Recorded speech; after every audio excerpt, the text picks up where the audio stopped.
ᱱᱚᱜᱼᱚᱭ ᱛᱤᱱᱟᱹᱜ ᱫᱤᱱ ᱪᱚ ᱦᱩᱭᱱᱟ ᱥᱚᱠᱛᱚᱭ ᱠᱩᱲᱦᱟᱹ ᱠᱟᱜ ᱠᱟᱱᱟ, ᱚᱫᱤᱱᱤᱭᱟ ᱵᱚᱨᱥᱟ ᱦᱤᱡᱩᱜ ᱠᱟᱱᱟ, ᱚᱠᱟ ᱥᱚᱠᱛᱚ ᱨᱟᱵᱟᱝ ᱠᱟᱱᱟ, ᱚᱠᱟ ᱥᱮᱨᱢᱟ ᱪᱚ ᱵᱟᱭ ᱨᱟᱵᱟᱝ ᱠᱟᱱᱟ, ᱚᱠᱟ ᱥᱮᱨᱢᱟ ᱪᱚ ᱥᱚᱠᱛᱚᱭ ᱫᱟᱜᱮᱜᱼᱟ, ᱚᱠᱟ ᱥᱮᱨᱢᱟ ᱪᱚ ᱫᱟᱜ ᱜᱮ ᱵᱟᱭ ᱦᱤᱡᱩᱜ ᱠᱟᱱᱟ, ᱚᱠᱟ ᱥᱮᱨᱢᱟ ᱥᱚᱠᱛᱚᱭ ᱥᱤᱛᱩᱝᱮᱜᱼᱟ᱾ ᱪᱮᱫ ᱞᱮᱠᱟᱨᱮ ᱱᱚᱠᱚ ᱦᱩᱭᱩᱜ ᱠᱟᱱᱟ? ᱱᱚᱣᱟ ᱠᱚ ᱡᱚᱛᱚ ᱠᱞᱟᱭᱢᱮᱴ ᱪᱮᱧᱡ ᱤᱫᱤ ᱠᱟᱛᱮᱫ ᱯᱷᱟᱜᱚ ᱯᱚᱨᱤᱵᱚᱨᱛᱚᱱ ᱦᱩᱭᱩᱜ ᱠᱟᱱᱟ᱾ ᱵᱷᱟᱨᱚᱛ ᱥᱚᱨᱠᱟর ᱱᱚᱣᱟ ᱠᱷᱟᱹᱛᱤᱨ ᱱᱤᱛᱚᱜ ᱫᱷᱟᱹᱵᱤᱡ ᱪᱮᱫ ᱚᱱᱠᱟ ᱢᱟᱨᱟᱝ ᱯᱚᱫᱚᱠᱷᱮᱯ ᱜᱮ ᱵᱟᱭ ᱤᱫᱤ ᱟᱠᱟᱫᱼᱟ᱾ ᱱᱚᱜᱼᱚᱭ ᱛᱤᱱᱟᱹᱜ ᱫᱤᱱ ᱦᱩᱭᱱᱟ ᱵᱷᱟᱨᱚᱛ ᱨᱮ ᱟᱹᱰᱤ ᱜᱟᱱ ᱡᱚᱝᱜᱚᱞ ko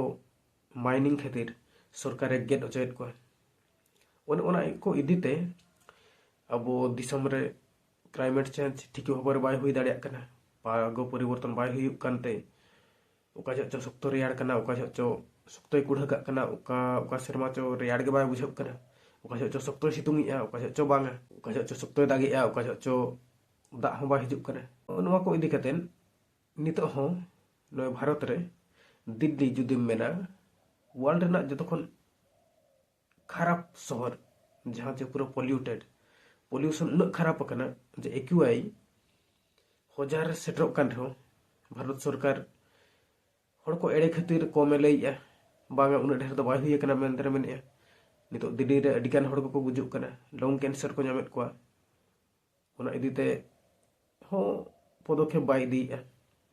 चिकाते सरकार होड़ा इदीते कमी के बाय कमी कर उनको ध्यान के बाय दिया। और नितो जहाँ अशिक्षित रेखा गुप्ता चीफ मिनिस्टर मेने उनी मा एक्यूआई ना न्यूतुम हो बाय बडाया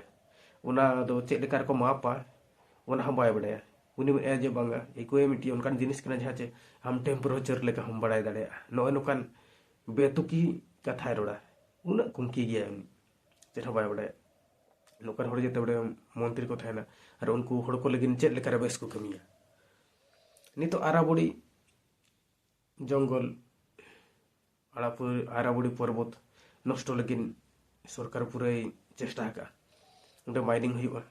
सुप्रीम कोर्ट राय एम का जब जहाँ तीन 100 मीटर खन चेतन बाय थायना ओना को दो माइनिंग हुआ मेनते चेत खातिर उनी जते बड़े कॉर्पोरेट सरकार ठेन पूरे काबू अचुआ जतो किसेर हर लगिन कमिया उनी दो हर को लगिन दो तिसो बाय उयहर दाड़ेया नितो ओना गे हुयुक कना आराबुड़ी पर्वत दो अब भारत जते बड़े बनाव कना भारत इंडियन प्लेट और आफ्रिकान प्लेट जते बड़े किन बार भागेना उन जखन आराबुड़ी पर्वत बनाव कना जहाँ चे ओल्ड फोल्ड माउंटेन को मेना ओना विश्व रे जहाँ तीन ओल्ड फोल्ड माउंटेन मेना ओना खन मिट्टी जो तखन पुराना ओल्ड फोल्ड माउंटेन कना आराबुड़ी पर्वत और नितो ओना डिस्ट्रॉय खातिर सरकार पूरा प्राणपण उद्यम का खातिर माइनिंग हुआ अंडे अदानी अंबानी उनको माइनिंग को चलुया ओना इदीते नितो अड़ी जोर प्रोटेस्ट चलु करा ओना खातिर अलिñ हलिñ मेना जे सेव आरावली जतो हर ओना खातिर चेष्टाय मा जेमती सरकारे ओडे आरावली पर्वत आले नष्ट होय मा जुदी आरावली पर्वत नष्ट वाकना चे राजस्थान हुएन ओडे खन जो आरावली पर्वत दिल्ली खन गुजरात धाबी जहाँ प्रसारित कना ओना नष्ट वाकन खान जहाँ तीन हर को मेना को दिल्ली एरिया रे हुएन राजस्थान रे बखान रे गुजरात अड़ी जोर इफेक्ट हुआ ओना साउते भारत ना पानी पाको परिवर्तन रे पूरा इफेक्ट पड़ावा ओना खातिर बेस दाग बाय हिजुआ पूरा प्रदूषित और जहाँ तीन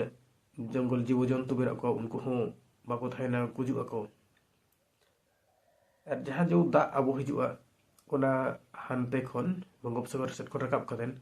जहाँ माउंटेन रे तकिक कतेन कते रुवाड़ा तहन ओना हवाय हुई दाड़ेया ओना इदीते अड़ी जोर भारत रिन हर को हैरानवा और गवर्नमेंट नुने पगला गया जे कखनो गया जेते बड़े अशिक्षित हर को प्रधानमंत्री को थायना चीफ मिनिस्टर को थायना चीफ मिनिस्टर को थायना उनको तो होड़ा बेस कमी दो तिसो बाको उयहर दाड़ेया ओना इदीते नोका हुयुक कना अब नेल में आरावली पर्वत नितो नष्ट हुयुक कना ओना मांग हासदाव जंगल हुईना ओना परे सिंगरौली जंगल हुईना ओना को नितो भारत सरकार पे डिस्ट्रॉय इदीया खराब ओना इदीते आदिवासी को जहाँ तीन को थायला उनको को लगा अचोक कना दाल अचोक कना को दाल तोल अचोक कना को जुदी कोई रोड कना उनको खिलाफ ते एनखन उनको जेले कना नो अनुका